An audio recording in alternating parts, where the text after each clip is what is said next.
Good afternoon and welcome to Real Chicks Rock Presents Real Discussions. I'm your host, Michelle Dosbert, and as always, I'm super excited to be here. Thank you guys, and we apologize for the delay. Sometimes it's just technology is just not in our favor, but it's okay. We are here now, and so are you. So thank you in advance for being patient with us, and thank you for joining us for today. We are excited, excited, excited, excited, excited. Yes, for a couple of reasons. First thing, today is my anniversary. Yes, it's my anniversary. Today marks the fourth season or year that I've been doing these talk shows. And it's been airing every first and third Sunday at 2 p.m. for the past 4 years. So thank you, Status Network, for having me for so long. Congratulations, sis. That's major. Now get more. Yes. Thank you. So we will celebrate. We will celebrate. But today we are talking about it's all about autism. Today, the month of April is National Autism Awareness Month.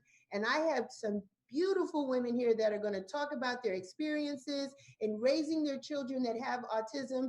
I want to welcome the people that are listening. And let me give you a little background about what Real Chicks Rock is all about before we jump into the topic for today. It's all about creatively collaborating and connecting to raise awareness regarding issues that impact women. And we do it by this platform, through the arts, we do it through public speaking, mentoring. We do a whole bunch of different things, but this platform has allowed us to be able to raise the awareness and have these conversations that impact us the most. And today's show is sponsored by not one, but two people. It's powered by two people today. Miss Tasha LeRae, that's one person. Thank you, Miss Tasha LeRae. We're going to talk more about her products and services at the end of the show. And also Only One Camille's Boutique. Yeah, so we're going to talk about what they're offering and what their stores and boutiques are all about at the end of the show. So thank you, ladies, for powering us today. So let's get into it. Hi, guests. I have Gina Stovall and I have Marsha Shackelford. Hi, ladies. Hi. Thanks for joining. Thanks for joining. And thanks for being patient with us today. Thank you so much. So, you ladies, I know you ladies, but the people that are watching may not know a little bit more, some details about you. So, I'm going to start with you, Marsha. Can you tell the people a little bit about yourself? My name is Marsha Shackelford. I'm a mother of two sons. One's 10, Christian. That's my son who has autism. Benjamin, 8. Also a yoga teacher, a Reiki energy healer, a Thai body worker. So and a lover of dance and music. Yes. Thanks, Marsha, for joining us. All right. So my other guest, Gina Stovall, tell the people a little bit about yourself. You're not twirling at the moment, but tell the people about a little bit about yourself. Yeah, they don't recognize me without the skirt, sis. I'll tell them. I wear the skirt, they don't know me. Hi, my name is Gina Michelle. I am the Real House Mother of Atlanta. I was awarded that title 2 years ago, and I wear it proudly. And yeah, house music is my first love. I've been in the house community over 40 years. I'm one of the originals back in New York. So, but my proudest accomplishments is I am a mother of 3 amazing children. Mhm. My youngest is Tony. He will be 28 this month. Oh no, this June, and Mhm. he was diagnosed with pervasive developmental disorder when he was about 2.5. So I've been living with autism a long time. So I got a little bit of expertise in the field, just in my mommy duties. So I appreciate you inviting me in here to share. So thank Yes. Yes, thank you. Thank you, ladies. And so let's jump right into it. So Gina, I'm going to start with you only because Tony's a little older, right? Than Marsha's son that has autism and he's 10. Tony's going to be 28. And I've met Tony, but kind of help set the stage for us. So was Tony born with autism, Gina? How did we discover or know what Tony has? Oh, good question, because this is before the internet. Okay. So, yeah, the only frame of reference I had was Rain Man. Think about growing up, like in our age, we didn't hear about autism. I Right. remember hearing something about an idiot savant on 60 Minutes. piece, but the only frame of reference I had was Rain Man, the movie with Dustin Hoffman and Tom Cruise. Mhm. And so when Tony was born, he was healthy, all his fingers and toes, beautiful baby. But somewhere, and I guess it was my mommy senses, and I have two other children. His sister Remy is a year and 13 days older than him, and then my oldest son Sean is 40. So I've been a mommy a long time, so I know the milestones and what they're supposed to be hitting. And with Tony, he wasn't saying mommy, bye bye, dad, nothing. So I was like, okay. But wasn't panicking or anything. And I shared it with friends, and I was living in Houston at the time. And everybody had a story, ain't nothing wrong with him. He'll talk when he want to talk. Juju didn't talk till he was 8. He's spoiled. You give him everything. He don't child. So all that's well and good. However, I needed to know. And I took him to Texas Children's Hospital when he was 2.5. And that's when he was diagnosed as pervasive developmental disorder, PDD, which is on the spectrum of autism.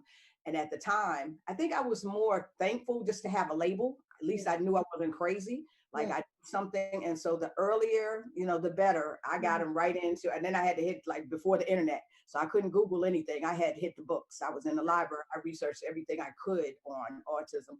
And got him into University of Houston speech therapy, like right away. I'm a social worker. So that's what I do. I connect with services. So I had this whole, and it was a hell of a road. I'm telling you, I had to make peace with it. I'm trying to give you the in a nutshell, because he is 28 and it changes. Services for children are one thing, but when you turn to an adult, 18, everything, it shifts, or they can stay in high school. I don't know what it is in Georgia, but he was born in Houston. So they can stay in high school until they're 22.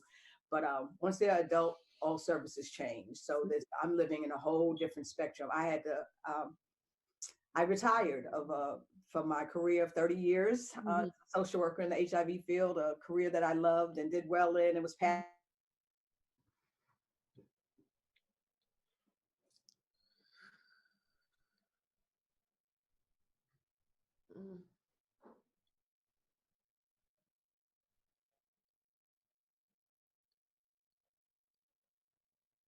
I think we lost her. Yeah, I think we lost her, and we'll get her back in. She froze up. So, Marsha? Yes. Got you. So how and when did you discover and know when your son had autism? Well, when Christian he started school, what's the early school before pre-K, he was having some problems, just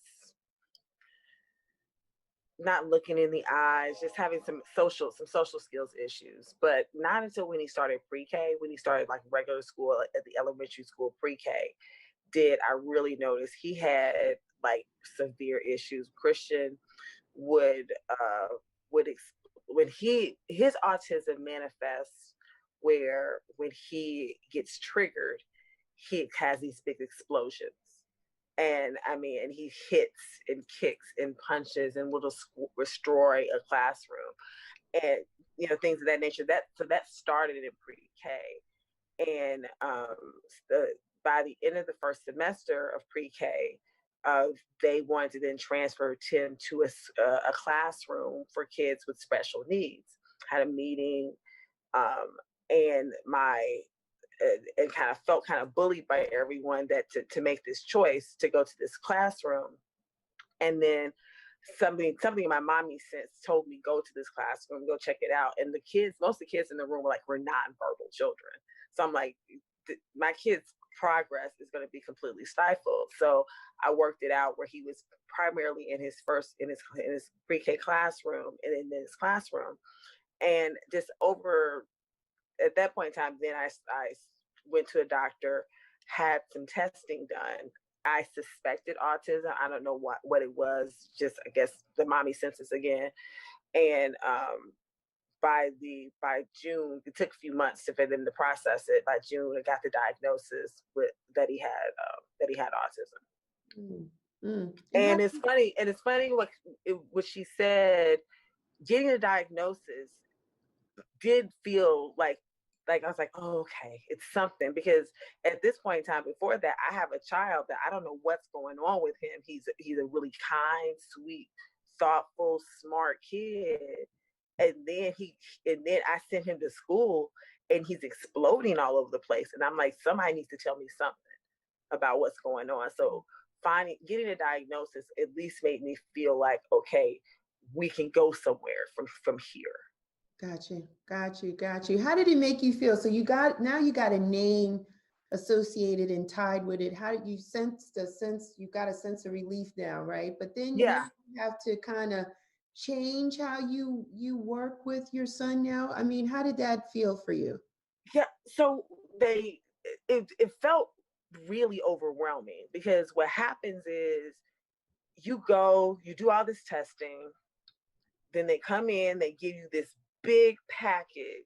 Or they don't come in. You don't go anywhere at first. They email you after a few months, this packet of what all the things going on with their child. And then you come in for a meeting for like an hour. They give you a folder filled with different resources to go to and send you off on your merry way. And you're just like, and I can only come from my perspective. I didn't have like any mental health background.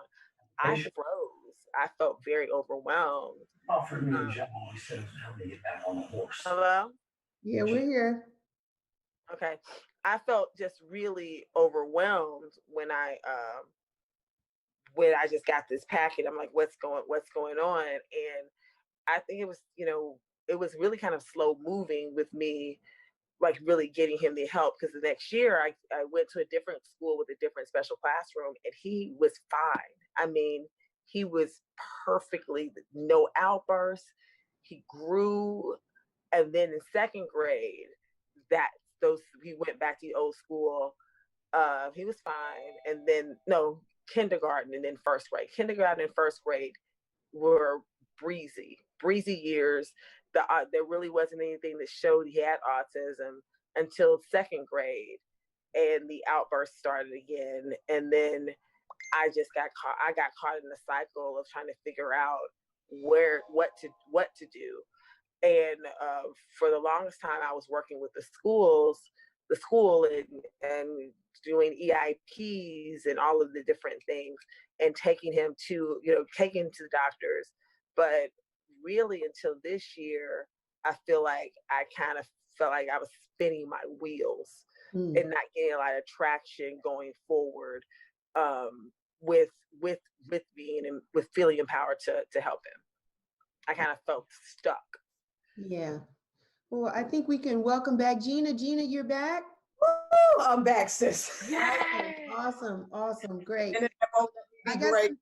I'm glad you're back. I got some other people in the Zoom that I think I need to come out. So if you're not a part of the show, Dwayne, please come out of Zoom. Thank you. Yeah, I saw that. I got confused. So thank you. So welcome back. So Gina, for you, right? So now we got a title. Marsha was sharing her experience when she discovered that her son had autism, and she, like you, was saying the same thing. Like, your son is fine. He's loving, not a problem at home. For Marsha, he was having some outbursts and some things going on in school. He's very young, still very young. But once she got a name or a title to what's going on in his life, it's like, okay, we feel better. Okay, we got this. We're not crazy. There's something going on with my beloved, and there's a name for it. And so now I got to kind of maneuver through the process. And so for you, Gina, did it change for you and Tony when he was a little boy? Now he has autism, a portion of it or a piece of it. Did you have to change your parenting technique for him? Oh, absolutely. And there's no guidebook. They didn't come like this. Was really hands-on. There are no two children alike, so I'm blessed. I never complain, because it could be a whole lot worse. And navigating through the school system in Houston, I was open, because like all this was new to me, and there was support groups, and it was overwhelming. But I was open to whatever they suggested. So, and it was always a challenge in the summer. Now, mind you, I'm a single parent. I've got to work all summer. I mean, all year. So summertime is really a challenge because there's no summer school. Like I can send Remy, his sister, to the YMCA. I was always, there's a free camp somewhere. But when it comes to special needs, so sometimes they would have extended year services, and I would take him. I would never just put him on the bus. They always provided transportation for special needs, but I would send him to these places, and I would see the full spectrum of, like, there's high functioning and then there's very low functioning. And so I'm blessed. Tony may be nonverbal. And I think that was my biggest thing. Like, you couldn't tell me, because I'm such a, y'all know, anybody knows me, know I can talk. I'm a wordsmith. I write, I talk, like I'm an orator. So the concept of having a child that doesn't speak, like, was foreign. Like, what? Like, sure, he's going to speak. One day he's just going to start spitting out something. Like, I didn't care what he said. I just wanted to hear his voice. So the idea, and I was really in the church at that time. I was faithful, saved, sanctified, speaking in tongues. Like, you couldn't tell me that my child, I had this confession on my refrigerator every day, morning and night. We was confessing that the deaf and dumb spirit, he'd be healed from the top of his head to the sole of his feet. In Jesus' name, yada, yada, yada. Amen. Like, I said this, I believed. And it took Remy, his sister, they were raised like twins. They shared the same room. And she busted out. She must have been about 10 or 11. And she just started crying. She said, it's not working. It's not working. We've been praying this for years and he still doesn't talk. And I was like, whoa, okay. Like, how do you even, yeah, you're right. Absolutely. And that was a light bulb moment for me, because I was so, like, I had him in speech therapy, like school, or anything the school offered, like back to being a social worker and any services provided. And then in the community, I was going to make him talk. I was going to make him, like, I'm a control freak. I've learned this. I had to have control. And what I've learned is I had no control over it, and I had to release all of that. Okay. There was not going to be, and then I beat myself up. I went through a whole phase, like the mothering thing, and a single parent, and then we won't even talk about what causes it. I'm staying in the light, but I even beat myself up. Was there something that I did? Because where did autism come from, and why is it so prevalent? And so, especially in Black boys, and that's a whole nother topic for another day. But once I started doing my research, I got angry, and then I was mad at myself. But I couldn't beat myself up for something I didn't know. I thought I was being a responsible parent and doing what I needed to do and following. But in all of that, in my light bulb moment, that I had to release control and to be all right with my child may never speak. And so I had to be all right with that. And all I ever wanted, to tell you the truth, and still today, I've known that he would say, mommy. That's the only thing I'd love to hear him say is mommy. He says, mama. But even with that, I've learned that communication is more than verbal. Tony doesn't speak, but he communicates. Like, you've seen him, Michelle. Like, he comes and hangs out. Like, I am so, and it took, especially in New York, we have a circle of sisters that we all have children with autism. All of them are different. There's no two same on spectrum, but we have this sisterhood. And one of my sisters, Martina, she told me, and it's funny the things we take for granted, because we were at Fort Greene, Lil Ray's Jamboree. And what I do, I bring out the tent. You've seen my setup. Wherever I go, I roll. I got my tent, my chairs, and I do that for him. I'm dancing. I'm not up under the tent. I don't sit down, but he allows me. If I set him up and bring the coolers, the chairs, as long as he can eat, and he chills. He sits. And it took Martina saying, she said, sis, you don't know how lucky you are that you can leave him. And I was like, whoa, because Jelani, her son, is a runner. Like, you can't leave, he can't be left unattended. Like, I can leave Tony on the blanket, he's gonna chill, I'm gonna dance, I'm gonna come back, check on him. So I never complain, because it can be a whole lot worse. And so once I released control that he may never speak, and made peace with it, and learned, and that's part of my spiritual journey, that we're all energy, and it's vibrations and frequency. There's nothing wrong with Tony. Like, he's not disabled. He's different, but he's not less than. He's vibrating on a whole different level. And during this time that what we're going through, in this madness of the world, he is in this bubble of love. Like, he doesn't know hate. He doesn't know fear. He doesn't know nothing about no coronavirus. He don't know about nothing. In his world, he's a happy camper. He's normal. He's normal. Life is good.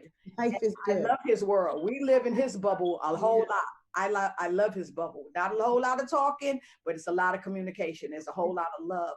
So once I shifted my thinking on how I saw autism and made peace with it, it's like he has awesometism now. Like, we don't look at it. We got a whole different perspective. Like, when you change the way you look at things you look at change. So I made peace with it. There's some dark days. I ain't gonna lie. You know, he has his episodes and he's big. He's strong. Tony is 6'3", about 280, and he's strong. He's a gentle giant. And he's so loving and sweet. But there's something that triggers him, and he has these moments, and he seems to lash out on me as his caregiver. But that's what we're struggling with now. But he's on no meds, getting back to, and this is not for all, you know, I get it. If that's what you need. For me and mine, we don't do meds. And especially when I tried it, going back to listening to doctors back when he was young, because he was having episodes in school. He was acting out. Oh, the self-containment classes. Oh, we had a journey. I was that. They knew me at the IEPs and the ARD meetings. Like, I'm very involved. I'm the snack wagon mom. I'm PTA. They know Miss Thomas when she comes through the door. So I was very involved in his education. So, but what you're not going to do is stick him in a closet. Right. There's just certain things, but I had to homeschool him for a while. I did what I had to do, but it has been truly a journey. And so when I listen, and I hate that I missed your story, sis, but I'm going to listen. But so having a younger child, like, I remember those days. Yeah. So is your son verbal? Yes, my son is actually really highly functioning. Super highly functioning. Like, he draws. He's on grade level, possibly above. You know, above. His issues are more social, and he has the violent episodes. But he's very much, like you mentioned, the gentle giant. Christian has always looked like way older than his age. Like, right now he's 10 and he wears men's clothing. Like, he's no longer, and I just had to keep buying more and more clothes. So his issues are where when he can't control, he can't control his emotions, and when it happens, it's scary, because I remember I didn't see it until the first time I got there. The school always would call me. About by the time I got there, the episode would come down. But the school, one time I got there, he was still in the episode. He looked like he wasn't there. His eyes, like, he had a completely different voice. It was frightening to be able to see your child, not your child. Like, I don't even know who you are right now. Right. And then to know that he's in there, he's trapped in there. It can be like those times when he can't control that. So finding the school that I have him in now has been a godsend, because I was so worried. Like, you have a child who's huge for his age, who can't control his emotions. Like, they're calling the police on my kid at school. Yes. Like, they calling the police. Yes. Like, and my son threw a chair at the police officer. Wow. You know, so, like, there was a time where it was just like fear. He kept getting kicked out of school. Last year, I homeschooled him for about 2 months, because they tried to transfer him to a school in Cobb County. I called it Fair East Side, because it looked like the school from Lean On Me, where they sent K through 12 kids who have behavioral issues. Mm-hmm. And I was like, absolutely not. Yeah. You know, you won't have my like, you won't have my kid there seeing what God knows what, mm-hmm. and changing him internally. Absolutely not. So Marsha, is your son on any form of medication? No, he's not on any medication. Good. Awesome. And we're not having the episodes like that anymore. Okay. But not often. But treatment for these type of episodes, especially autism. Treatment is better than medication, because you really have to get to what the root cause is for the triggers. Like, mm-hmm. You have to kind of go through the back door and, like, break the triggers instead of giving a medication to suppress the trigger. Mm-hmm. Absolutely. And you know what you're doing, and what Gina has done is no different than what all mothers will do, right? Let me just kind of put that out there, or any parent will do. You have to go to the mat for your kid, right? You Oh got, God. because they're children. They don't know. You have to be their advocate, and there's something inside of you that knows what's best for them, or maybe you know what's not going to work for them. And so you have to be that barrier, that warrior, that spokesperson for them. And then you still have to nurture them and give them what they need so that they can continue to be a human being, because that's what they are. They're human beings. They just learn differently. They maneuver a little differently than we do. And who's to say what we do is to be normal? It's fine for them. And so we're just trying to figure out how to make sure they're comfortable in the spaces that they're in while they're there. Yeah, absolutely. You want to make sure they're safe. I feel for you, sis, because I feel that with Tony, those episodes at school, like that's the scariest, because if they get a hold to a child, because Tony got a hold to the teacher, and she was a little white woman, and he clamped down on her, and like that was, and once they start that trail of paperwork, it's a wrap. It's That's self-containment in the closet thing. I'm like, absolutely not. We're not doing any of that. I also looked at what, and like you were saying, like getting to the root, what is causing it? Because I really feel like, because like what you were saying, how his eyes glaze over, it's not even him. Like I can tell, and he wants to stop. Like he'll he wants, and he can't, and it's like he'll stop for a second, and then it goes back. And then does your son do the self-stimming like Tony does his hands? He does the stimming thing. No, he doesn't do that. He doesn't do that. It's really crazy where outside of the outburst, and then just a certain little of social awkwardness, it really just has to do with needing to get him around other children.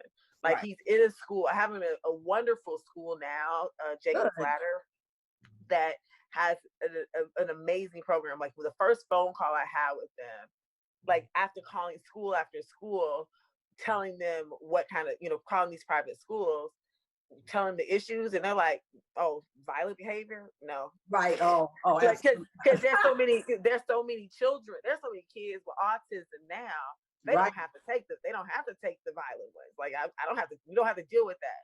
Right. And when I finally got on the phone and talked to their school now, Jacob's Ladder, I bawled. Like I feel it. Like I could cry right now, to be honest. Like I can feel it in my heart when it was like somebody hears me. And even as I was looking at the website, I started feeling this overwhelmed, because it was like everything that I've been trying to piecemeal together and do myself was contained in this one building. And with these people, when I called them and I described to him, they're like, oh, it sounds like a lot of our kids. Wow. I completely broke down. I completely broke down, because you have to, when you have a child who has the kind of issues, you're afraid for them and you're afraid for other people because of that. You don't know what this grows to if you don't stop the trajectory of the violence. Absolutely. And it's a scary time. The last thing you want to do is law enforcement, because all they see is a big black man. Yes. Right. Tony, like on the outside, yes, he's a grown man. Right. Developmentally, he's probably about 4. Wow. But to the outside world, he looks like a grown ass man, and they're not equipped. They don't know a first thing about it. And then like, that's my biggest, and I don't like to speak it because I don't like to attract it, but if I say anything, like, that's why I had to stop working. I don't want to be that mom on the 6 o'clock news. I don't want to be with my child missing and my child, like, no, I can't. So like you were saying, Michelle, like I'm his voice, I'm his advocate, he's depending on me to keep him safe and to keep him happy. That's my biggest thing with him. And then even I'm to the age now, like tomorrow's not promised to any of us, but my thing, and for lack of a better word, is burden. Like I want to set him up to be as independent as possible. Like I would love to live forever, but there's going to come a time when I'm going to get my wings. And what happens to him? Like I'm his everything. I'm his BFF. I'm his mom. And we have a wonderful relationship. Can you see him? I brought him on screen. Yeah, we see him right there. We see him. Yeah. Hi. Tony is for people to see, because he's sitting over here looking at me. He don't miss nothing. Tony's sweet. He's a good guy. So like I said, he's a good guy. And Gina, you've taken Tony from state to state to state. Like people that know Gina Gina does not stay home. And we're going to slide into this in a second, but I want to give a little prelude because you guys, you discovered for Tony in Texas. And so the support system might be different there. I want to ask Marsha, for your son, and which one is it, Christian that is autistic? Christian, yeah. What, were you in Atlanta when you discovered his autism? Yes. Okay, Mm-hmm. so Yes. you've been here the entire time, and Yes, so yeah, he was born and raised here, so we've been here the entire time. So, do you find, Marsha, that the support system in place for children with autism has been good for you here in Atlanta, or could be improved? Tell me a little bit about that. The most of the supports I've utilized were through the school. Okay. And through the medical providers that we've utilized. That's been the support system I've used. I do think that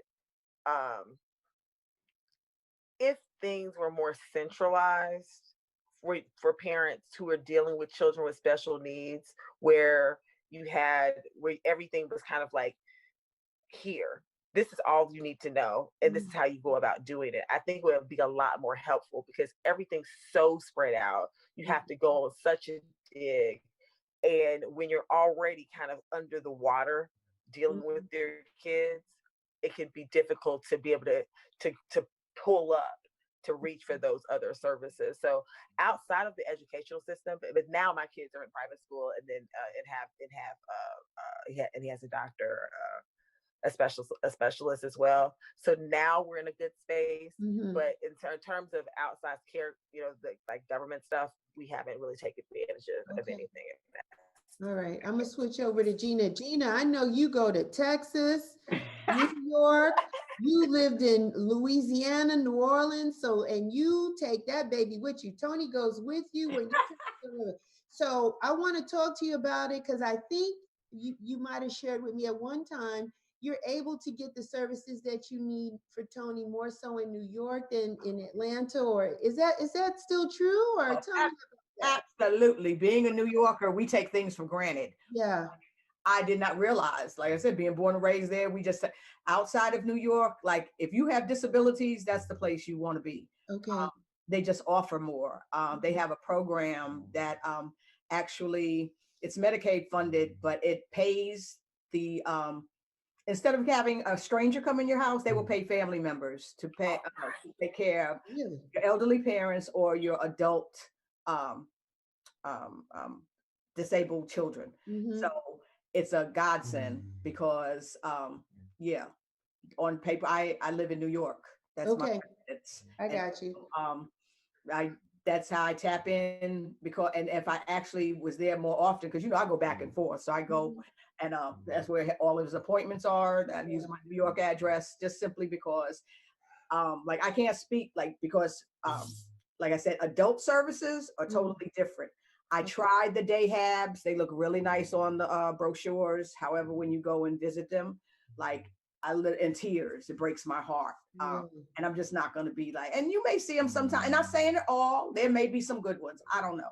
My experience, like I had one place shut down. This was in Houston, of course, but I get respite care for him in home and out of home. That's part of, like, there's so much, but if you don't know about it, like Houston, it took me a while. Like I was on a waiting list for 15 years, literally. He got on when he was 3, and I got it when he was 18. Wow. And, but he had a service coordinator, and going back to, whatever they suggested. And I remember her telling me that I would need this, the foresight of it, they're cute when they're little, but there was going to come a time, and I couldn't allow myself, because it was overwhelming. Like, he still watches Barney, and that was cute when he was little.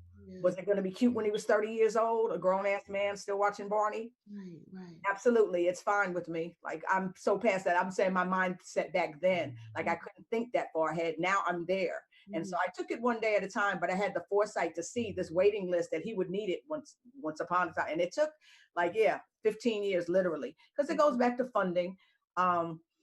So that's my thing. I believe in getting everything he's entitled to. Gotcha. Also, like, for people that maybe he qualifies for SSI, I've been getting him SSI since he was probably 3 when he was first diagnosed. Of course, that's income based. But now that he's an adult, he gets that on his own, and he'll need that for a lifetime. So along with that comes his Medicaid. And so that opens up services also. But as far as traveling, when I tell you this one here, this is my road dog. We roll like he's so and then I've even gotten so he rides on the plane now, and that was my biggest thing. We watch planes because we live near the airport, so we would go watch the planes going, and I would always promise him one day I was going to take him, but I did not know the last thing you want to do is be on a plane and closed area and he go into one of his episodes. Right. Like, okay, so but nope. He's Yeah. when I tell you he's a seasoned traveler now. He gets his backpack and his snacks, and we get special boarding because I pull my card when I need be because he wants that first seat because he's so big, his long legs, so that first. And they have accommodations, so I don't mind. All disabilities are not physical. Like he's not in a wheelchair, but that doesn't mean that he doesn't like I can bypass. I still have to go through security, but there's TSA has certain places that he can go. We don't have to wait on those long lines, and then we can get pre-boarding. So he does fine on the plane. So yeah, he travels with me. Everybody knows Tony. Everybody knows Tony. Everybody knows Tony. I want to ask this question. Where do you ladies find most of your support from? Has it been from friends? Has it been from family? Has it been from other resources? Because again, I'm a parent, right? I'm a single parent. Sometimes you don't get the help, right? Everybody says when they're cute and they're in the little bassinet or whatever, oh, I'll babysit, I'll watch them. And then when you need them, unfortunately, they're not available because life is happening. So now we have children that are autistic. Do we find that it's been difficult or our families have been all in? Tell us a little bit about it. Marsha, I'm gonna start with you. How has it been for you? You get your support from family, friends, both, outside sources? What's going on? Well, my parents, they live in Indiana. So, my mom, she will like during breaks, take the boys for a couple of weeks here, a couple of weeks there to give me a break. Nice. So that I don't really have much family here. When they were younger, I had family members who would come and babysit, but it was more because they were cute. But and then everybody lived closer at the time, and now people are more spread on the outside, and just life is happening to everyone. So really, until recently, I'm divorced, and my boys would go with their dad every other weekend. Starting in August, we started where it's every other week now. Wow! So now it's like it's literally I have a completely different life. Nice. But it's interesting. I was talking to a friend yesterday. I have two very different lives.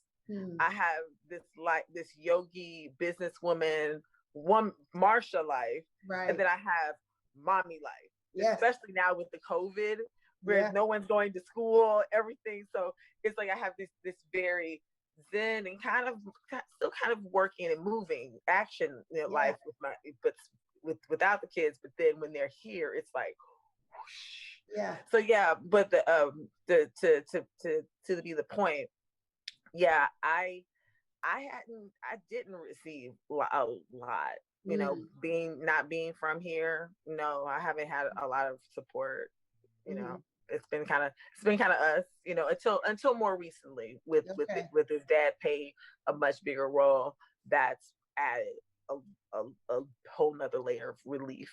Awesome. And really it's made me a much more effective mom, where I'm not constantly on the hamster wheel. Right. I can come off and become more strategic in how I parent. Yeah. And that's good. And that's important. We got to have that balance. Oftentimes we're doing everything by ourselves, and then it starts to feel isolated, right? You feel like you're in this incubator and it's you and your little cubs, your babies, and you're just doing the routine and everything. And it's just like, and they're like, people are like, oh, she got it. No, it's not that I have it. It's just that because I don't really have the help to help me, balance this thing out. So no. And I think too, as children get a little older, as parents, we get a little bit more comfortable in their social settings and them being in different places and maybe with different people, but it's great that their father is stepping, is involved and stepping up more to Yeah. 1 week at a time, because it's a lot. It's Yeah. having children, raising children with nothing at all is a lot. And then Yeah. when they have a unique style or personality or wellness or how they adapt to information and how they live in this life, you need that help. You need that Yeah. help and that Oh support. yeah. Oh yeah. I just, when I look at like my life and our lives this time last year and this time, it's another world. I Mhm. think around this time last year was during the time he was at home with me. Yeah. And and that, dealing with that, and then my youngest getting up and going to school every day, like, what you mean? What you mean he ain't gotta go to school? He doesn't And even I gotta understand. go. He didn't even understand. And really, that it would and there's a big issue too with having kids really close in age and having that younger child who has the older sibling who has those type of issues, because I see my youngest son really doing things for attention, like, look at me, see me, because it's like Christian always is pulling the attention, but not always in a great way. So it's sometimes I see this little battle going between them for the attention. Mm-hmm. And they're close. They're about maybe 2 years apart, Marsha. Yeah, 20 months. They're 20 months. 20 Yeah, years 20 apart. months apart. Yeah, so there's still a little competition there. Yeah. Yeah. So yeah, Yeah. it's that thing. But definitely, I see my little one's like, yo, you gonna see me. Yeah. You will not ignore me. And it's a different dynamic for Gina, for Tony and Remy. They're close in age. She said in the opening comments that they're almost like twins because they're, I guess, 13 months apart. And so they grew up pretty close together. So it's a little different there. They didn't have that kind of competition. Right, Gina? They got along pretty well. Oh, absolutely. That their issue was having, and that's what I just wrote about today because, I was dealing with dealing with the diagnosis, but I didn't realize what it must have done for Remy because she's so close in age. So she's a child herself. So her taking it like, and then kids are cruel, and I used to make her take him with her, like, take your brother, take your brother. She went outside, she ride the bike, skating, she was hanging out, I'm like, take your brother. And like, he's so embarrassing. Like, it was, I get it.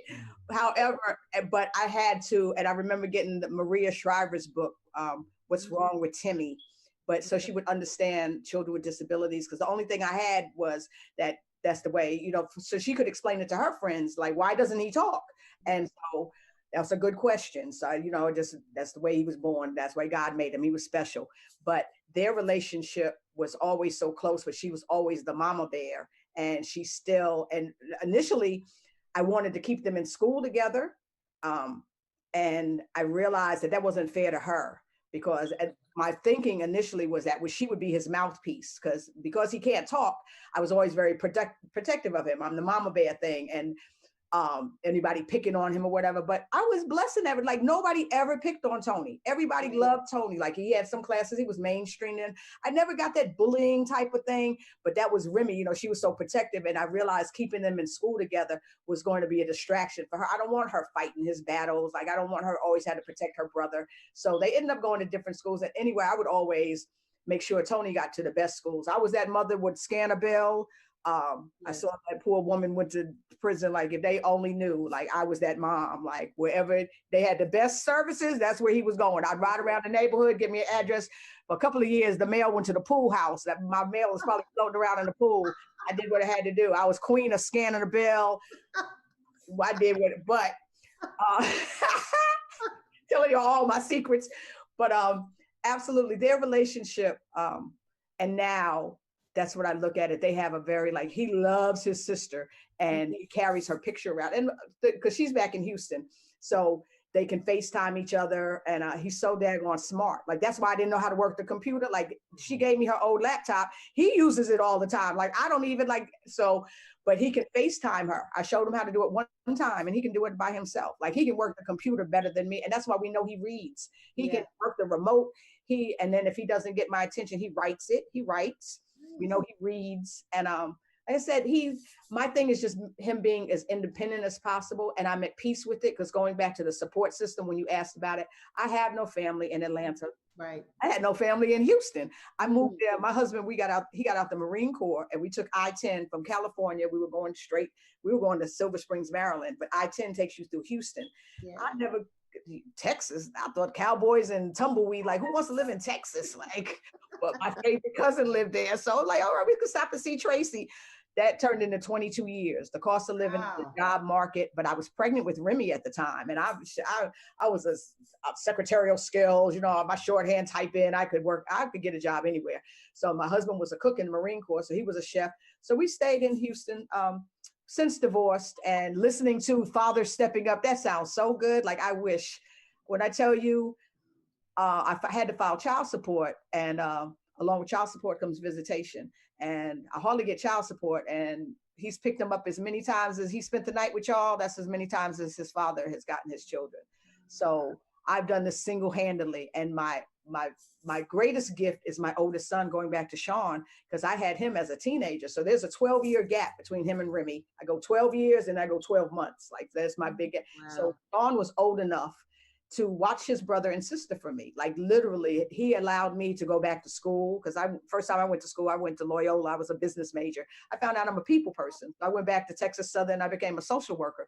But because of Sean, I was able to work full time. I always had to work. That was not an option.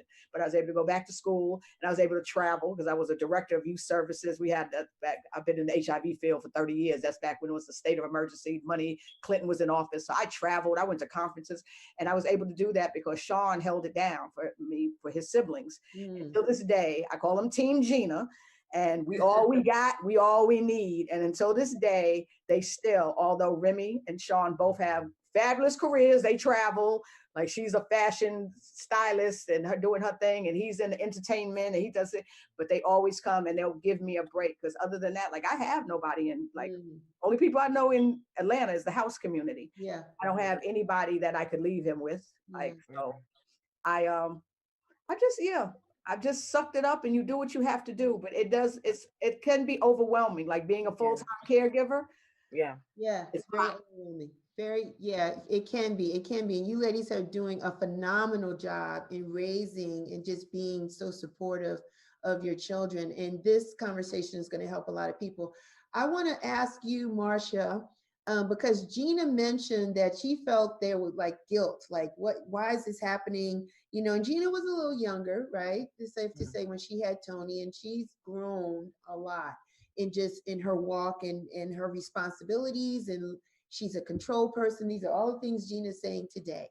I want to ask you, Marsha, did you feel a way when you found out that Christian had autism? Did you feel some sense of guilt or any kind of a pity party, or did you just really pull yourself by the bootstraps and said, okay, this is what he has, and this is what I need to figure out for my son? I didn't feel guilt for him having it. I mean, there were questions where, should I have gotten him vaccinated? Did I, but not, I wouldn't say I went so strongly as guilt in that space. I will say the biggest guilt would come where I felt overwhelmed at different times, and in that overwhelm would freeze and wouldn't do anything outside of what was going on through the school and the speech therapy and what the school would offer, but wasn't doing things, exploring other services. And I found myself finding a lot of guilt in the space of just kind of being stuck, the stuckness of like in the overwhelm of the situation, and like, okay, am I doing enough? But then, when I go to the school, I mean, I was a staple at the school. Like, everyone at the front desk, from the front desk to the cafeteria, the lunch ladies, the sanitation, everyone knew me at the school. So it's, in retrospect, I see where I did as much as I could with as much as I had at the time. my ex-husband, I'm so grateful now that we are in a better space. But we've, this has been a journey to get here to where it's been, split back and forth, court stuff, a lot of stuff. But I'm grateful. For me now, right now, gratitude is kind of like the space that I'm in with my little angel. Because when I look at what our lives look like this time last year and what our lives look like at this very moment, it's a whole nother world. It's just it's like what a little space does, just a little space, a little breathing space does to, and I'm watching him grow, and it's amazing. So there's been, some of the guilt along the way, because, even with the diet, like now I'm vegetarian, and there are times where we had less healthy diets, and wondering, like, as I try to undo their diet, if I knew what I knew now about this, and if I knew what I knew now about that, and but you know what you know when you know it, and when you learn it, that's when you when you know better, you do better. Yeah. When you know better, you do. Thank you, ma'am. Thank you. When you know better, you do better. All right, ladies, let me ask this question, because oftentimes as parents, as women, as moms, we are so committed to our kids, to our careers, our jobs, our businesses. We just don't have time for us. How do you ladies balance your life? How do you balance it out? Because for those that are watching and don't know, for those that are listening and don't know, these two get it in. So when I see them, they are getting their life, okay? For those that don't know these two, they are getting their life. I'm a house head. People know this about me. I am a devout house head. And before I even knew her name, I used to see her at 595 at the Tambor party. Shout out to Tambor, Stands F.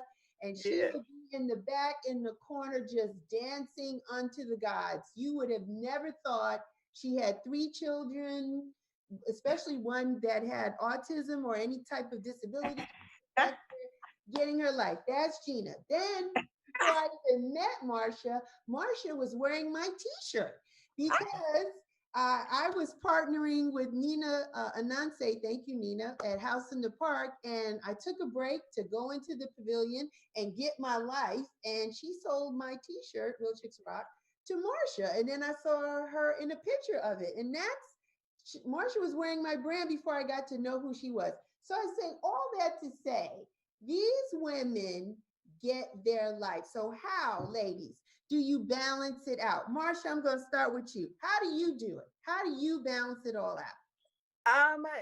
At different times, there's more balance than others. Like, last year there was no balance. There was no balance. This year there is absolute balance. And what I try to do, regardless of how much time I have, I try to do things that I know have a good punch in to bring me to a joy space. So making sure that I have music around me a lot that makes me feel good, no matter what's going on. I have music that makes me feel good, which means every now and then I'm gonna move into a dance, and then periodically going out and with friends and dancing and going to listen to jazz, picking up the phone, talking to friends, having self-care practices that make me feel good. Like yoga, I do yoga for a living, but it started off as a self-care practice.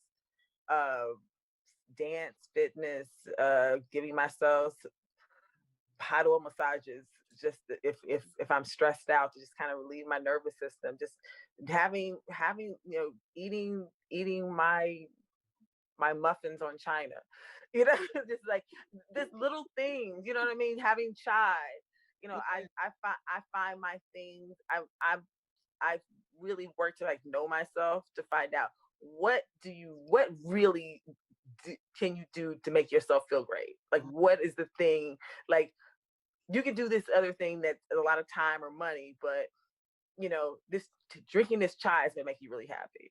Going to this concert is going to make you really happy. So I try to find out what's the biggest punch to give me joy, and lean into that. You know, so when I have my kids, you know, I'm there with them, and then finding fun things to do with them. You know, they're my little homies. Yeah, yeah, they are, and they're cute too. Gina, you, come on, goddess, dance goddess. Tell the people, how do you balance it all? Because I mean, he's a young man. He's 27. He's been with you a long time. He's your road dog, like you say.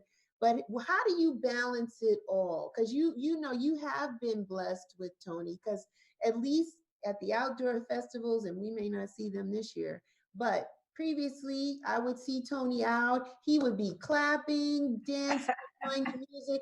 I see him dance with you. You guys have a dance together and all that kind of stuff. How do you get your me time in, though, Gina? How do you?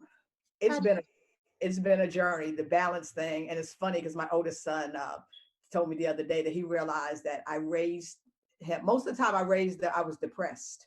And that was so deep to me, because for him to see that, because I was, and especially as Black women, we don't even realize. I didn't know, like, we do what we put on the S on our chest, slap on the cape. We do what we got to do.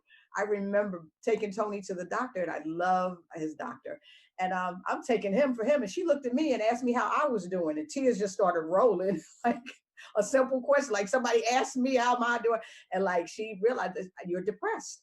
So that was years ago. So like, you can't heal what you won't acknowledge. Mm. So with that, I realized that I do have to take, and going back to my health, I haven't been on a scale lately, but I know last time I've lost 135 pounds. Mm-hmm. And that was everything to me, and my children had a lot to do with it, because for one, I owe it to them to live as long as possible, as healthy as possible. Like, they all love me, but Tony needs me. Like, he needs me to be around. So, and I knew I was at risk for diabetes, you know, but I'm hard-headed, and I had all the risk factors. So it wasn't like, I wasn't shocked, but it took the doctor giving me my first prescriptions for metformin, you know, handing it to me and telling me I had to prick myself once a day, and the whole thing, for it to be real to me. And a single tear came down my cheek. And that's when she said, well, you can reverse it with diet and exercise, Gina. And I was like, whoa, okay, she's got a point. She didn't tell me I had anything terminal. Like, I have the power to control this. Like, it's just, how bad do I want it? So that's what I did. And I took my power back, and little by little, it started coming off. But I realized that I'm an emotional eater. Like, food was my BFF. When nobody else was there, food was there. At late night, you know, so I could stuff myself. And that was my first thing when people ask me how I did it. And I know it sounds cliche, but I tell them it was all mental. Like, literally, once I realized like, food was my best friend, we had an unhealthy relationship and we had to break up. Like, you were literally killing me. And so once I did that, and I shifted my thinking about how I look at food, I look at it as fuel now. I no longer live to eat, I eat to live. Right. So that whole thing changed my vibrations. And then my spiritual journey, I've like quantum leaped. I've gone into, like, tapped into portals. I want to hold it. And so I'm listening to Marsha. I'm like, after this, I got to get you up, because yoga, meditation. I just started a garden. I'm like, oh man, this free time. I want to start a garden. Oh man, sis, you got to see. I'm so proud of my garden. I got the little garden boxes. I got the lights. I'm going, and I got my tent set up. That's my place of Zen back there. It's my little courtyard, but and I'm actually, being a yoga, to bring something to life. Like, I'm planting tomorrow. I'm getting my soil, and I got my seeds, and I got my little plants. I found an urban farm in College Park, Black owned. So I got my little tomatoes and peppers and strawberries, and I'm so excited. Like, I've become that woman. I'm channeling mommy. Like, my parents, like, my mother always had a garden, but I was one of them. I'm busy in the streets. I was a party to go to, like, garden. Nope. I see it now, and I see it. I've always known the worth of it, the value of having one, but now in this time, like, we need it. Like, we need to grow our own food. I want to be sovereign. Like, if I give them the power to feed me, I give them the power to starve me. So I want to get all the way off the grid. So I'm finding like my balance is every morning I'm outside with my yoga and my listening. And that's why now the world is so quiet. Like Gaia is healing. The birds chirping louder, you know, Alvin and the chipmunks in the backyard, the squirrels. I'm like Dr. Doolittle back there. I'm feeding me, like birds are flying up. Robin Redbreast was all gangster the other day. Like, you know, they're all signs. Like, that's a sign. I'm like, what does that mean? I'm spiritual. What's the spiritual meaning of a red robin? Like, everything is a sign to me because the universe is always speaking, but we don't always listen. Gotta be listening. Yeah, the same thing for me. I'm the same way. I'm always like, you can't see where I am, but I'm sitting at my in my room at the window. It's like a forest behind me. I see it. You look like mine. Okay. Yeah. Yeah. Oh yeah. This is my work. It's my work. I just. This is my first time using it. This is my new workspace. I just redesigned my room, and I put my little chase by the window. So now this is where I come to write.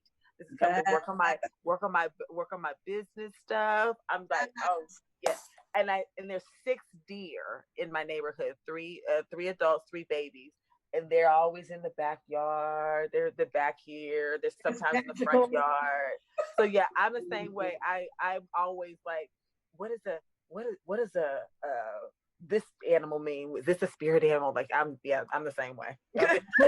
What phase is the moon in? But full moon, I'm out in the back with my crystals and sage, and I'm like, I'm the crazy woman in the complex. They already know me, but yeah, my garden is everything. So that's where I find my peace. And in music, OMG. When I didn't have dance, like Michelle knows that you have to see me. Like I literally go into a zone. Like I love seeing footage of myself because when I'm dancing, I ascend to another level. Like, you know, as a dad, like everything is vibrations and frequency. Yes. And I can go back to the garage back in the day. Like I used to always dance by the speaker. And now I see why, because I get to really feel, I can dance on top of the notes. Like I get lost. And it's a form of meditation for me. And then I do the twirl. You got to see me, Marsha.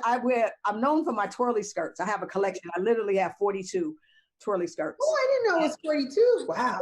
Yeah.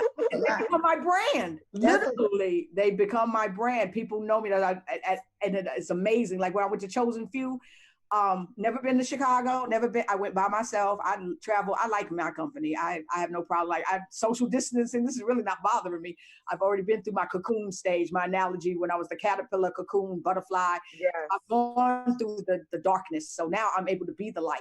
And this doesn't, I see it for what it is. And so I have no fear, but getting back to like going to Chicago by myself, I felt like I was going to a family reunion. How people knew me, like, oh my God, oh my God, you're the one. Royce, that's my brother, my DJ brother, like, oh my, we got a video of us dancing, it's going viral. Like, I saw you with Royce. Oh my God, you're the one. I'm like, it's so funny to me that people know me, but I tease them. I was like, if I didn't wear the skirt, y'all wouldn't know me. Yeah, that's your trademark. That's your trademark. I want to say this though, most people don't know unless they're friends with you.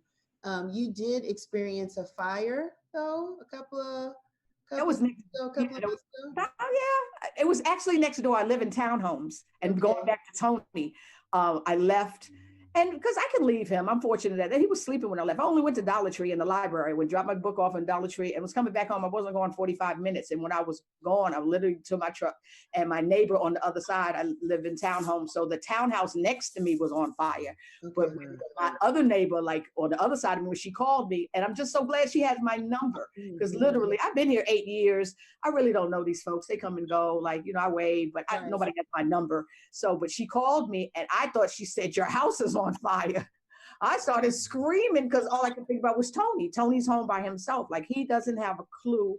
He doesn't know nothing about fire. Like, so, but my neighbor across the street, little did I know how much they watch. You know, they knocked on the door and they got him out, and I'm zooming down Old National. I can see the smoke in the sky. I'm at the light. It seemed like it took for hours for the light to change. And so by the time I pulled in the subdivision, the trucks were all out, and, you know, I'm coming through like, Tony, I'm screaming. I'm over dramatic, child. I was just like, my baby. And they had gotten him out though, and he was wrapped him in a blanket, and he was sitting out, not a clue. Once again, he don't have a clue.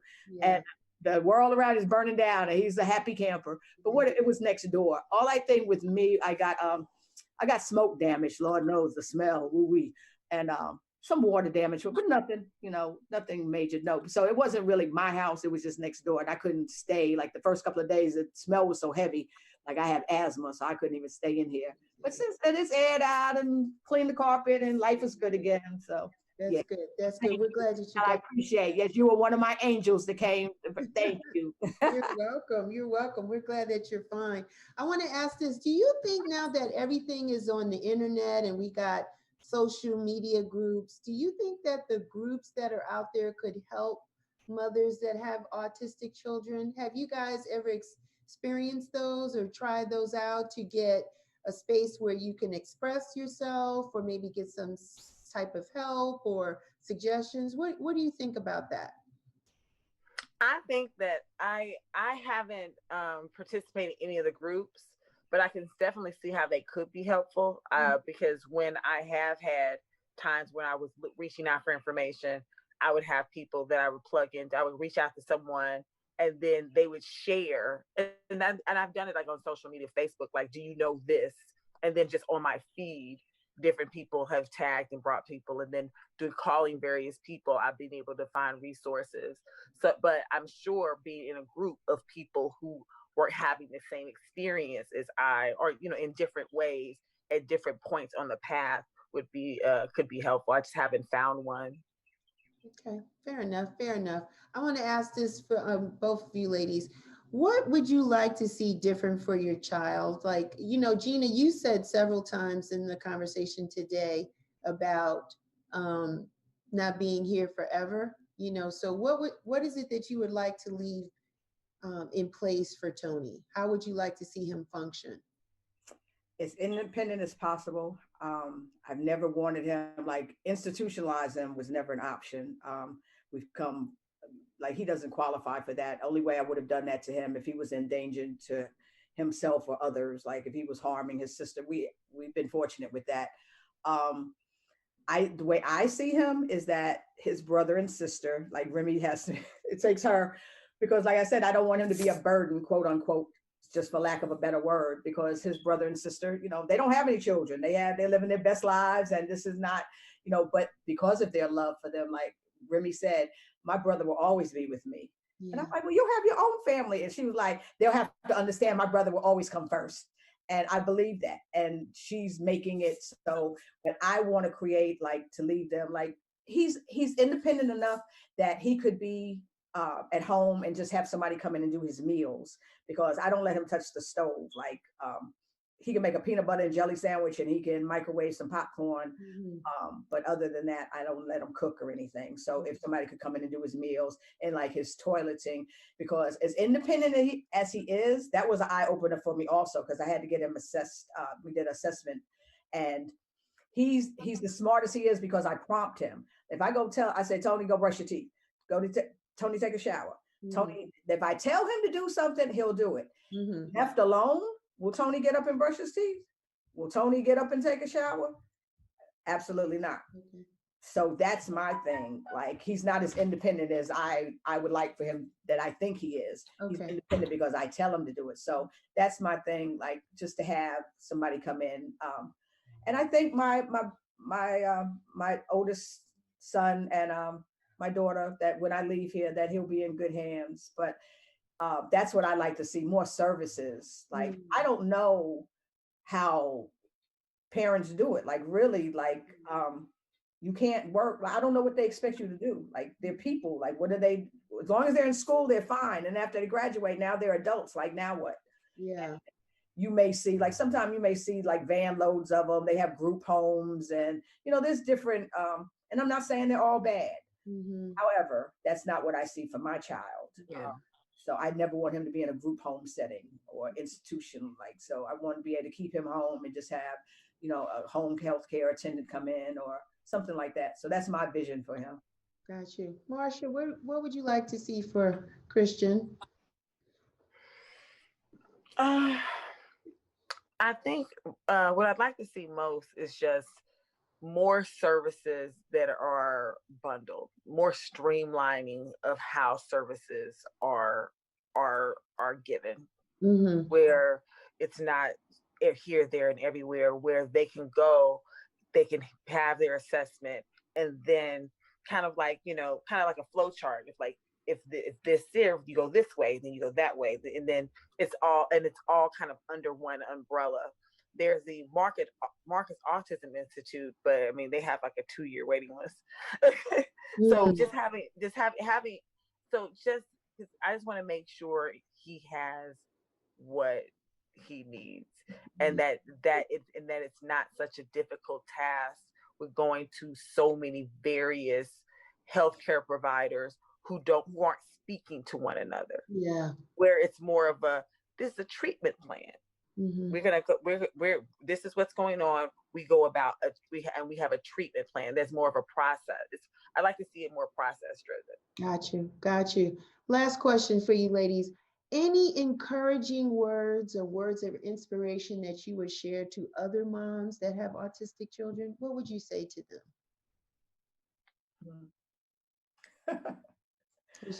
Good question. Wow. Like I said, no two are the same. Yeah. So it's easy for me because I've been doing this a while. So I have the bigger picture that it's going to be okay. Like it really is. It can become overwhelming. I've had those dark days. It's been a journey. I haven't always been in the light. There were some dark days. However, I'm there to a place now where I see it in a different light, that Tony has been my greatest gift. Like I am a spiritual perspective that our children choose us, that he chose me to be his mother. And that as much as I do for him, like he's done so much more for me. He's taught me the true meaning of unconditional love. Like he doesn't want nothing. He don't want no Jordans. He don't want me to buy him. All he wants to do is eat, bye-bye, and swim. And that's exactly what we do. Like his spirit is so sweet and so loving, and his vibrations are so pure. He's never said a harsh word. He doesn't know hate. He doesn't know fear. He doesn't know evil exists. Of course, that's a flip side to that also. Of course, that's why I have to make sure, because I monitor him all the time, because you could drive up, tell him, come here. He doesn't know bad people exist. So I have to watch him. But on the whole, I see where he's been my greatest gift, that I wouldn't change anything. Forgiving myself for getting vaccinated. It is what it is. I've taken it, and I see where I needed him. And he's been like, I can't imagine him any other way. So if I could tell mothers or parents anything, is to give them hope. Like stay in the light, stay and tap into all resources. That's it. Do your homework. That's my thing. It's like, it's out there, but you have to really, unfortunately, like Marsha was saying, but this out there, and if not, you create it. And the main thing is love them. That's all. That love trumps everything. It triumphs all. So that's why they're here. So that's my closing thing, to send you light and love, and there's hope. Awesome. Thank you. Marsha, what would you say to moms or parents that have autistic children? What could you say to inspire them? Definitely that it gets better. I've had lots of different experiences. I've had some very dark moments and times along this journey, but we've had some beautiful, some wonderful times, more beautiful times than that. And that I find that the more I ground myself, that's why I'm using the yoga and the meditation, breath work, all those things, the more I go and doing things that bring me joy, the more I can ground myself in a joyful space, the better I am, the better container I am for when things happen and he does get dysregulated. I can be solid and be there for him in that space. So I really tell people to make sure that you're filling your cup. Like you gotta make sure that you're filling your cup, because I know what it feels when you pour from an empty cup. It's draining, and you're gonna burn out. And you can't pour from an empty cup. You took the word out of my mouth. That's my saying. You can't pour from an empty cup. The vessel's getting dehydrated. Like you're gonna give out.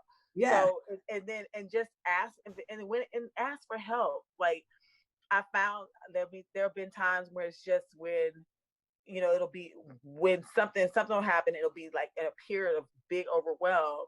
And then I decide, okay, I can't do this all right now by myself. I need help. And a lot of times there are people who just were waiting for you to tell them how they can help you. Yep. Sometimes it's like people can see that you're struggling, but they don't know what they can actually do. Right. So being able to, building a network of people around you, where if you do, and I say, when I have parents who have special needs kids in my space and have other kids, that's always been helpful to have that kind of little network.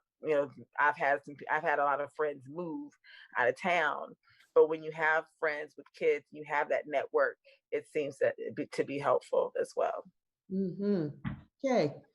So thank you both ladies for that. Marsha, you are a businesswoman. Gina is a brand. Marsha, how can people find you? How can people get at you? Well, my website is www.rawr, that's RAWR, yogalife.com. My Instagram is RAWR, RAWR yoga, no life, just RAW yoga. And then my personal is Marsha _ that's MARSHA _Shackelford. Probably just go to Raw Yoga and go look, because we don't want to do all that spelling. But I'm a yoga teacher, a Reiki healer, a Thai body worker. Also teach breath work, guided meditations, do now online yoga and Reiki. So doing that now, just transitioning this time. But yeah, you can find me on Instagram and at my website. And I've got some new stuff coming up soon on NamaStream. So be on the lookout for that. Nice. Gina, the brand. Gina Michelle. I like that Michelle piece. Yes. Tell people how they can find you and what's going on with you and how people can find you. What's going on? Oh my goodness. I finally stepped out on faith. The seed was planted years ago, but I've made my twirly skirt my brand and started Energy with the INNER, capital G. Yeah. So yes, it's my energy, because if I had $1 for every time somebody told me, I love your energy, I love your energy, like that's and it's my favorite compliment. And I often said, if I could bottle it, I'd be a millionaire. But it's like, I can't. It comes from within. But that I can see now with my dancing and how that all came into. So I'm like, okay, there's something going on with this skirt thing. So I really, I finally, I took a step out. I found a manufacturer in California, and the timing of the universe, literally, it was going into production on April 1st before the world fell apart, the madness. But we'll be back. But anyway, I found a manufacturer. So my energy skirt line will be coming out. Whoop, whoop. I'm looking at May. So I'm missing my summer collection. We'll look for the fall. But they can find me at Gina Michelle, GinaMichele. It's Michelle with 1 L. .net, my new website. I just started. So yes, that's going to be a whole blogging. Writing is one of my gifts. It's like it's become a tool for my healing. So I write a lot, and people that know me like my little short stories. So I'm taking that. I see where that I'm opening a door also. That with my gardening, with my health and fitness, with my weight loss, I connect with my target audiences. Black women, my sisters. And so we're struggling with diabetes and hypertension and high cholesterol, and especially with the time now. And I'm loving, Marsha, what you're doing. Like, I want to be you when I grow up, because I've just started with my yoga, my meditation. I'm not there yet, but I'm going to, and the Reiki, I've got my tarot cards. I'm in my whole little spiritual crystals. Yeah, you should see me. That's a whole nother thing. But yeah, so I'm coming into my own. I'm embracing my power. I'm learning my magic. Yes. It's a wonderful time. I'm excited. So that's where you can find me. Then on Facebook, I'm Gina, Gina Stovall, Stovall. And my new page, Gina Michelle. I've learned I've got to start a new page for my business. So you'll find me. You can see me, connect me. I'm on Michelle's page. So if you want to connect, and join me on this journey. Like, we're learning together. I'm no means an expert on anything, but I figure together we can figure it out. So I'm just creating a safe space for my sisters that we can learn and grow together. So that in a nutshell, that's me. And I would love to join with you. And Marsha, we're definitely going to connect. After we hang up, I need all your info. Oh yeah, because I'm like, you're like, I'm trying to be you when I grow up. I'm like, wait a second. Like, I'm like, she's speaking all of my language. I'm like, dance, writing. I've become this writer in the last 5 years. Oh yeah. I'm like, wait a second. Am I look? Is this a mirror? I'm like, is this me in some parallel universe? I am you. You are me. Absolutely. I'm a reflection of you. Yeah. Even the past, like my goal. I'm here to serve. Absolutely. Yeah. That's why I became a social worker. I was born to serve. Yeah.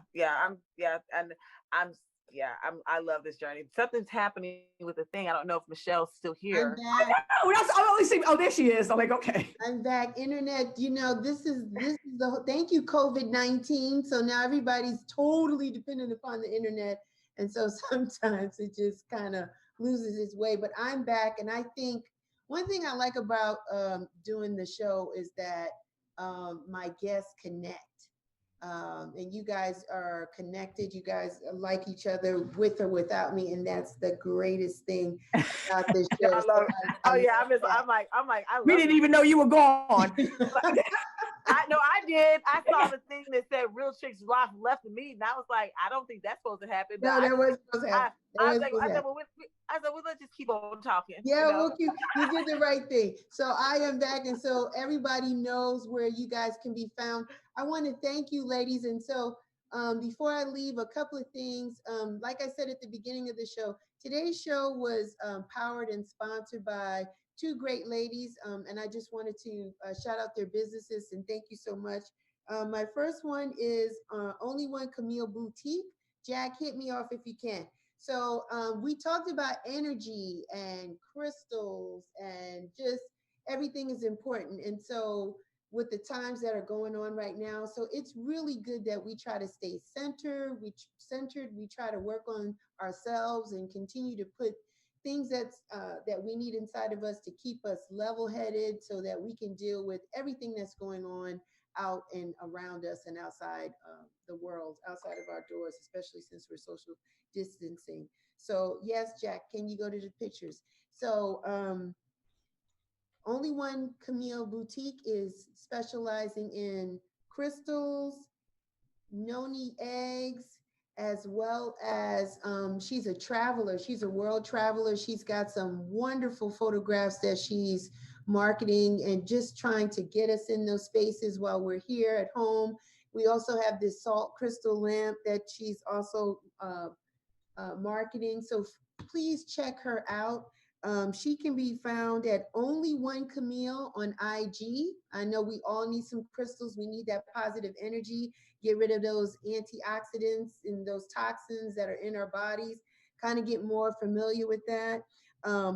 She can be reached at IG, Only One Camille Boutique, and you can give her a call at 407-285-0239. Thank you so much for sponsoring today, as well as Tasha LeRae. I had her on last week as we were talking about how to handle your merchandise. She's got some great things. She's doing some jewelry that people are just at the bits on, wanting those earrings, especially as us ladies, we want to dress up even while we're at home. We want to look good and cute. So get at those earrings. She also has some clothes that says house music makes everything better. I got to get that sweatshirt. I got to get those pants because it does. House music makes everything better. So please check out Miss Tasha LeRae on IG. That's MS Tasha LeRae. So check her out and get those findings. So thank you, ladies, for powering today's show. That's my time. I am Real Chicks Rock, and I can be found everywhere. I'm on Instagram. I'm on Twitter. I'm on Facebook. We got the website, realchicksrock.com. Listen, the weather's getting a little nice. You know you need a t-shirt on your back. Go out there and get that t-shirt. You need to have it. Send me a picture with you in it because we'd love to see it. I want to thank my ladies today. That would be Gina and Marsha. Thank you so much for being so transparent. I know that your being honest and open and candid has helped our listeners today, because there were quite a few people that plugged in today that are parents of autistic children. And so I'm sure the conversation today enlightened them, inspired them, kept them in the course of keeping on, and loving their children, because that's what we're here to do. We got to love our babies. All right. So thank you, ladies, for joining us today. And thank you guys for watching us. All right. Until Thank you next for time. having us. Yes, Thank you. yes. Yes. It was my Yes. pleasure. It was my pleasure. And until next time, you guys be well. Please, please be well and continue to take care and rock on. Bye.